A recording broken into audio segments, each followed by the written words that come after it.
मैं नेहा त्रिपाठी आप सभी का स्वागत करती हूँ। आज का दिन हमारे लिए बहुत ही गौरव का दिन है कि पुलिस परिवार की एक बेटी ने पूरे भारत में उत्तर प्रदेश पुलिस का नाम रोशन किया है। यह सफलता सिर्फ एक सफलता नहीं है, ये कहानी है संघर्ष की, हिम्मत की, जज्बे की। ये कहानी है शक्ति दुबे की, who has secured top position in the UPSC Civil Services examination. Her journey is true inspiration for many aspirants across the country, reflecting the power of dedication, hard work, and resilience. So please join me in welcoming the CSC topper Shakti Dubey and the amazing people behind her journey, her proud parents. It's an honor to have you all here and welcome to the show. अब मेरा पहला प्रश्न शक्ति दुबे के पिताजी देवेंद्र कुमार दुबे जी से है कि जब आपको पता चला कि आपकी बेटी ने यूपीएससी परीक्षा में प्रथम स्थान प्राप्त किया है तो पहली प्रतिक्रिया आपकी क्या थी? मैं यह सुनकर के बहुत ही खुश हुआ, प्रसन्नचित हुआ। फिर हमारे घर से भी फोन आ गया कि बेटी ने रैंक 1 प्राप्त किया है, तो विश्वास हो गया कि बिल्कुल सही है। फिर बेटी से मैंने बात किया, बेटी ने फोन किया कि पापा जी फर्स्ट रैंक मेरा आ गया है। हमने कहा कि बिल्कुल भावुकता में थोड़ा सा रोने की आवाजें आने लगी, तो हमने कहा कि बिल्कुल शांत रहो, भोले बाबा का नाम लो और ये सब उन्हीं की कृपा है कि तुम्हारा ये पोजीशन आया है। पिछले साल इसीलिए तुम्हें रोक दिए थे प्रभु की 1 नंबर पर तुमको लाना था, यही था। आप डीसीपी ट्रैफिक सर के कार्यालय में एज अ रीडर नियुक्त हैं प्रयागराज में। आज आपको लाखों लोग सुनेंगे, उत्तर प्रदेश के भी सुनेंगे, बाहर के भी सुनेंगे। सामान्यतः यह माना जाता है कि पुलिस कर्मियों के बच्चों की पढ़ाई प्रभावित होती है क्योंकि फ्रीक्वेंट ट्रांसफर्स होते हैं, अनियमित दिनचर्या होती है, ड्यूटी आवर्स होते हैं। तो आपने घर में ऐसा कैसे माहौल बनाया या कौन सा माहौल बनाया जिससे आपकी बेटी ने इतनी सफलता हासिल की और आपने इनको किस तरह से संतुलन बनाए रखने में मदद की?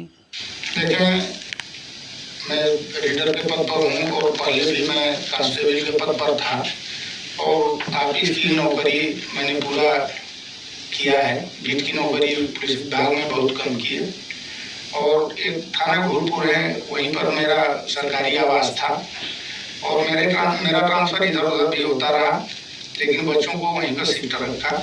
शुरुआती शिक्षा इनकी एसएमसी गुरुपुर से शुरू हुआ था और कहीं भी ट्रांसफर होता था, हमारे अधिकारीगण का इतना हमारे प्रति सहयोग रहता था या ग्राम के प्रति इतना मेरा लगाव था कि कोई भी कार्य रहता था तो मैं बहुत लगन से और मेहनत से करता था। हमारे उच्च अधिकारीगण से जब भी किसी प्रकार की आवश्यकता हमको छुट्टी की मिली पड़ी या किसी भी चीज की, मैं बता देता था कि ये जरूरत है, तुरंत हमको छुट्टी मिल जाए या किसी कार्य बस हमको भेज दिया जाता था कि आप जाइए बच्चों के लिए ये अपना देख करके और फिर चले आइए। तो आकर के मैं ऐसे कोई भी पढ़ाई से संबंधित इनकी व्यवस्थाएं करनी होती थी। तो जब ये इलाहाबाद यूनिवर्सिटी में थी वहाँ ग्रुप में थी, उसके बाद इनका ये हुआ कि नहीं पापा जी हम लोग BSU से MSc करेंगे। हमने कहा ठीक है वहाँ से करो। फिर MSc करने के बाद अब तैयारी की तरफ इनका रुझान पड़ा कि हम कुछ तैयारी करेंगे। हमने कहा वो भी कर लो। तो हम तो ड्यूटी में कहीं भी रहते थे, अब इनकी सहयोग के लिए ये था कि हमको PDF मिल जाता था कि हमको ये चीज चाहिए। तो जब शाम को हम आने लगते थे तो एक दुकान को हमने फिक्स कर लिया था फोटो कॉपी का। ये इतनी व्यवस्थाएं नहीं थी हमारे पास कि ये फोटो स्टेट कॉपी वगैरह या कंप्यूटर या कोई लैपटॉप वगैरह ले आकर के घर पर रख दें। तो उनसे ही अपना सेटलमेंट कर लिए थे कि भैया अपना ले लेना कुछ हिसाब से, तो हमको फोटो कॉपी करके दे देते थे, वही ले आकर के इन लोगों को उपलब्ध करा देते थे। उसी से पठन पाठन का कार्यक्रम चलता है। पिछले साल 12 नवंबर से मेरी बेटी का नहीं हो पाया किसी कारण पर, तो बहुत ही भावुक हुई। जब भी मैं आता था तो दोनों आदमी की आंख में आंख निगाहें मिले तो भावुक होकर के रोने लगती थी। अभी भी वही चीज हमारे अंदर आ रहा है। लेकिन हमने संतावना दिया तो कि एक बार फिर हमारा बेटा ने इसको बच्ची को कहा कि दीदी एक बार ट्राई कर लो, हो सकता है कि भगवान तुम्हारे लिए रैंक 1 रखा हो, रैंक 1 रखा हो। प्रभु ने भोलेनाथ की कृपा हुई, यही उन्होंने जी। अब हम शक्ति जी से उनके एकेडमिक जर्नी के बारे में जानना चाहेंगे कि आपकी स्कूलिंग कहाँ से हुई, आपकी हायर एजुकेशन कहाँ से हुई, तो हमारे दर्शकों को कृपया इसके बारे में बताएं। मैंने पूरी एजुकेशन अपनी प्रयागराज से ही करी है। इनिशियली स्कूलिंग मैंने सेंट मेरीज कॉन्वेंट गोरखपुर से करी थी। मैं एक मेडिकल स्टूडेंट थी, मतलब पीसीबी से मैंने करा था अपना क्लास 12। उसके बाद मैंने अपनी ग्रेजुएशन यूनिवर्सिटी ऑफ इलाहाबाद से करी, पोस्ट ग्रेजुएशन फिर बनारस हिंदू यूनिवर्सिटी से करी थी in biochemistry. So throughout, अगर मैं अपनी एकेडमिक जर्नी की बात करूँ, I have been throughout bright student because class 10 में I was 10 CGPA, 12th में I was topper of my school with 95%. Allahabad University से I'm a gold medalist, Banaras Hindu University से also I'm a gold medalist. But I think ये जो journey UPSC की रही है, इसमें काफी lows मुझे देखने को मिला because this was my 5th attempt जिसमें I could finally clear the exam. Shakti, did you always thought of joining the civil services since childhood, or did this idea come later? If I talk about the idea of civil services, this was planted by my father in the childhood only. Because पापा police में थे, जिनका regular basis पे interaction होता था, पापा ने देखा था इंडियन पुलिस सर्विसेज के ऑफिसर्स को, तो वो घर पे आके used to tell about them. तो आइडिया तो था, but as we know that जैसे हम प्रोग्रेस करते हैं अपनी स्टडीज में, based on our interest we go ahead. तो मेरे स्कूल में ह्यूमैनिटीज का ऑप्शन तो नहीं था, so I went with PCB, that is physics chemistry bio, and that time पे फिर आइडिया आया कि I should go for medical sciences. I wanted to be a doctor. तो तब उस तरीके से ही तैयारी शुरू की थी. I gave UPCPMT and in that I was awarded BDS, but I was not interested in going for dental services, so I went with my graduation normal. And once I moved for post graduation Banaras Hindu University, वहाँ पे हमें एक environment दिया जाता है research का during the dissertation period, and that time I thought that maybe my personality was not much suited for the research, and I started studying and reading about the civil services. So from there the interest started developing. तब मैंने last semester में पापा को call करके कहा था कि मुझे रिसर्च नहीं करना है, I want to go for UPSC. Yes. So it was way back in 2018, if I could say. Okay. And Shakti, what was your optional and why did you choose that optional? Okay, so my optional in UPSC was political science and international relations. I had my graduation in biochemistry, so this was a completely like a different option from that, because biochemistry is not awarded as a standalone option by the UPSC. So I went along with PSIR based on certain factors. जैसे पहला था मेरा interest. I had lots of interest in political science, तो उसके लिए। दूसरा ये था कि it has a good overlap with other GS subjects. Like GS2 में भी अच्छा खासा overlap मिल जाता है। Apart from that, मैं PSIR के knowledge को ethics में भी मैंने use किया, ऐसे में भी use किया। And fourth thing if I could say was that इसका जो मटेरियल है, जो रिसोर्सेज है, वो वाइडली अवेलेबल थे मार्केट में, जिसकी वजह से it was easy for me to even prepare on my own. So ये कुछ फैक्टर्स को I considered before going for PSIR as an option. Okay. Shakti, please tell us about the strategy which you followed during your UPSC preparation and what all key factors were there which made this journey possible. Since I have had a really long journey, it was my 5th attempt, so I have gone through various hit and try methods. कभी कुछ try किया, कभी कुछ try किया, but कुछ चीजें जो ultimately worked, जिसकी वजह से I was able to clear my 4th prelims, I was able to clear my 5th attempt as well as that. First thing is being very thorough with the syllabus of UPSC. UPSC ने बहुत ही detailed syllabus provide किया है अपने website पे, so I went through that. Second was having a very minimum book list. Initial attempts में मैंने क्या किया था, हर सब्जेक्ट के लिए 2-3 बुक्स रखी थी, जिसकी वजह से लास्ट में रिवीजन करना पॉसिबल नहीं हो पाता था, कंसोलिडेशन पॉसिबल नहीं हो पाता था. So I had a very minimum book list in these attempts. Third thing was I stick to the basic NCERTs. Like instead of running back of some standard sources, I went with NCERTs as my basics. And fourth thing were the previous year question, जो मैंने शायद neglect किए थे अपने initial attempts में. But previous year questions are the actual guide, क्योंकि UPSC पिछले 20-25 सालों से questions पूछ रही है. So from previous year question we get to analyze the themes which are important. We get to analyze the dimensions which UPSC is touching upon. So ये चार चीजें I think which I incorporated into my preparation, which made it possible for me to clear this in the 5th Exactly. So Shakti, this was your 5th attempt and इसके पहले आपने असफलताएं भी देखी हैं, तो इस पूरी जर्नी के दौरान आपने अपने आप को किस तरह से मोटिवेटेड रखा? क्या कभी आपका हौसला डगमगाया कि इसे छोड़ देते हैं, कोई और करियर ऑप्शन देख लेते हैं? अगर मैं अपनी बात करूं तो इनिशियली 3 प्रीलिम्स मैं क्लियर नहीं कर पाई थी, बट तभी भी जब मुझे ऐसा लगा था कि शायद यूपीएससी मुझे समझ नहीं आ रहा है या मुझे नहीं करना चाहिए, तब मम्मी ने मुझसे ये कहा था कि sit and talk to yourself, खुद से सच सच बोलो कि क्या जितनी रिक्वायर्ड थी मेहनत उतनी आपने करी है या नहीं। तो इनिशियल अटेम्प्ट्स में क्योंकि मैं जॉब भी कर रही थी, सो मैं उतना जो टाइम डेडिकेटेड देना चाहिए था वो नहीं दे पा रही थी। सो आई थिंक वो एक लो फेज था जब 3 बैक टू बैक प्रीलिम्स नहीं हुए थे। तब मैंने ऐसे सोचा था, क्योंकि मैं ऑलरेडी पढ़ाती थी लाइक कई सारे इंस्टीट्यूट्स आई वाज एसोसिएटेड, तो मुझे लगा आई should go ahead with that only. But वो जो थर्ड अटेम्प्ट में आई डिसाइडेड कि अब छोड़ते हैं और जॉब और साथ में फुल फ्लेज्ड प्रिपरेशन के लिए जाते हैं। So I think this was one setback that I faced, but my mother help me get back from there. Second was when last year मैं इंटरव्यू तक गई थी और तब तक तो ऐसा हो गया था माइंड में कि may be this is the attempt, क्या पता फोर्थ में हो जाए। बट जब फाइनल लिस्ट आई थी and I missed the cut off by 12 marks, वो एक बहुत ही लो फेज था, बिकॉज तब लगा था कि this was by God grace कि मैं इंटरव्यू तो पहुंची, क्या पता अब दोबारा प्रीलिम्स ही क्लियर ना हो। तो जी हाँ, मेरे मन में ख्याल आया कई बार कि आई शुड लीव इट और I should go ahead with something else. But then I realized one thing. मेरे लिए UPSC was not a career option. It was not just a job.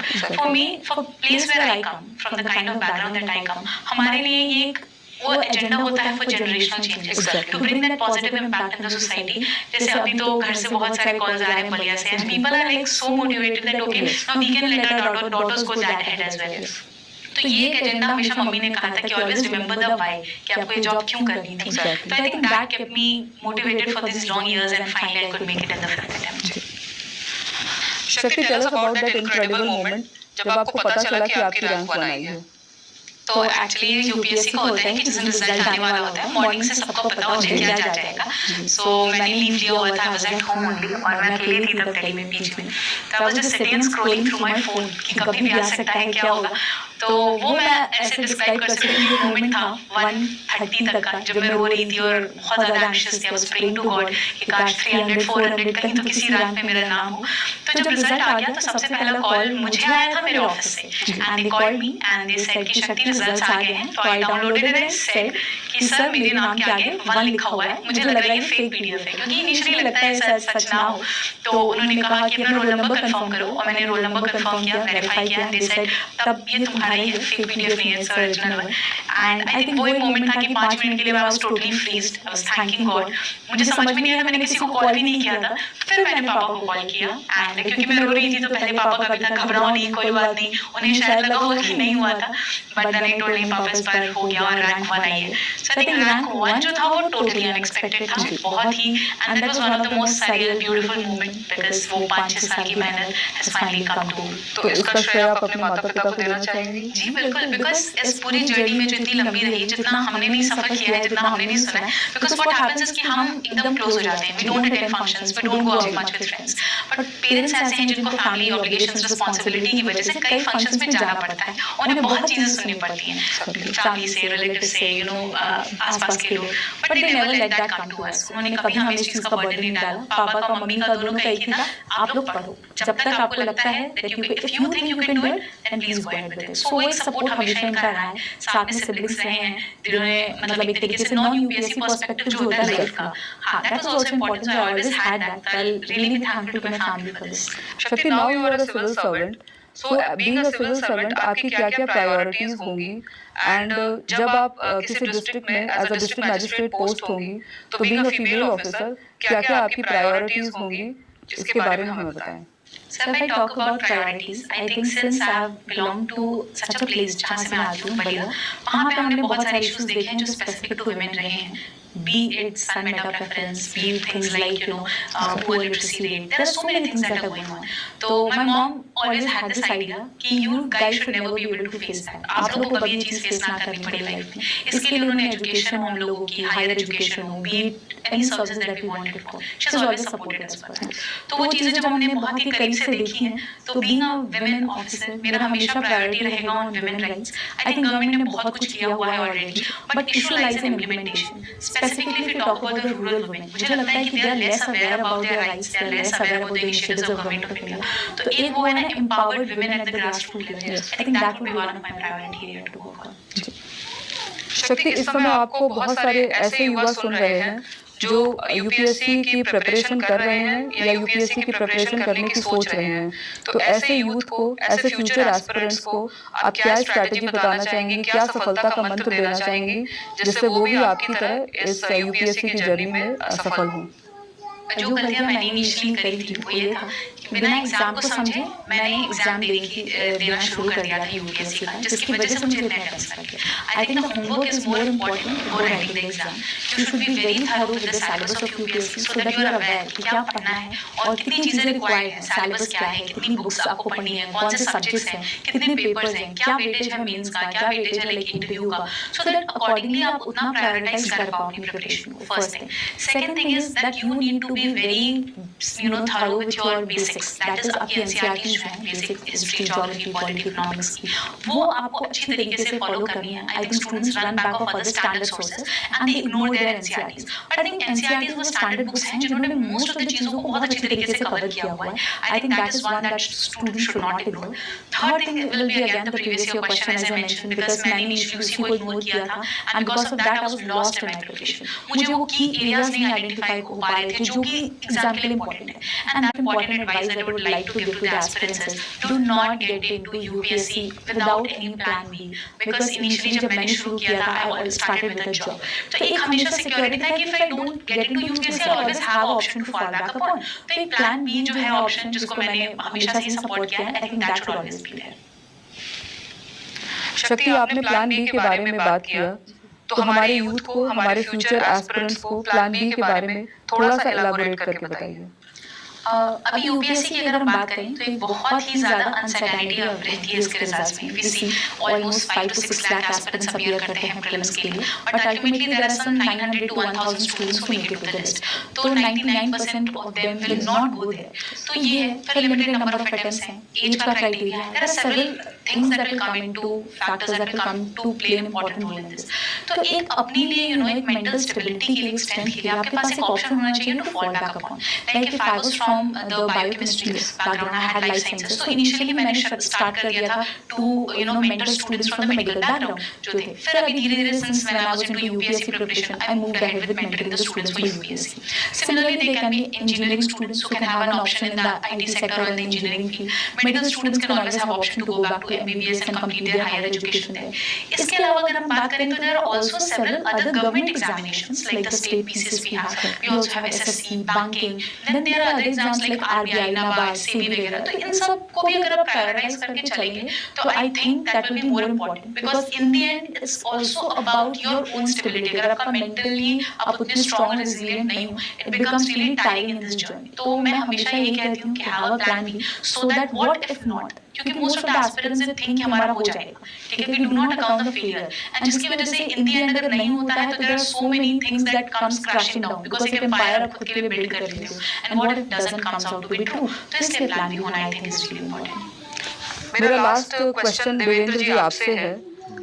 आपको तमाम पिता भी आज सुन रहे होंगे। हम एक पेट्रियार्कल सोसाइटी में रहते हैं जहाँ पे बच्चियों की शिक्षा को इग्नोर किया जाता है, उनको पढ़ा के और फिर शादी कर दी जाती है। तो ऐसे तमाम लोगों को आप क्या संदेश देना चाहेंगे ताकि वो भी अपनी बच्चियों को पढ़ाएं, आगे बढ़ाएं और उनकी भी बच्चियां शक्ति जैसी बनें? देखें, हमने कभी भी बेटा और बेटी में अंतर नहीं माना। हमारे एक लड़के हैं और 3 बेटियां हैं, लेकिन हमने कभी भी ये नहीं सोचा कि ये हमारे बेटे नहीं हैं। रही बात, हमारे गवर्नमेंट का भी प्लान है कि बेटी बचाओ बेटी पढ़ाओ, ये हमारे मुख्यमंत्री जी का संदेश है। और हम तो यही चाहेंगे कि सभी अभिभावक जितने भी है बेटा बेटी में कोई अंतर न माने, और जहाँ जहाँ बच्चियाँ हमारी पढ़ने के लिए कहीं वहाँ मैंने इनको भेज करके पढ़ाई करवाया, और किसी जगह से कोई भी हमें किसी प्रकार का अपील संदेश नहीं मिला। यहाँ तक जिस भी यूनिवर्सिटी वगैरह में जहाँ भी बच्चियाँ हमारी पढ़ी, वहाँ के प्रोफेसर वगैरह बुला करके हमको बहुत ही प्रोत्साहित किए कि आप जैसे अभिभावक जो हैं, आप जैसे पिता हैं कि आपने बड़ी बेटियों को इतना इस रूप से रखा है और पढ़ाने लिखाने में काफ़ी मदद की है। तो हम तो यही चाहेंगे कि सभी अभिभावक अपने बच्चियों को बेटे की तरह जाने और उनको पढ़ने में उनका सहयोग प्रदान करें। Today's special episode was not just about results or ranks. It was about resilience, dream and unwavering support from family. हम और हमारा पूरा उत्तर प्रदेश पुलिस परिवार अपनी बेटी को शुभकामनाएं देता है और कामना करता है कि ये नित नई ऊंचाइयों को प्राप्त करें, सफलताएं प्राप्त करें। We hope this episode leaves you motivated and inspired. जय हिंद।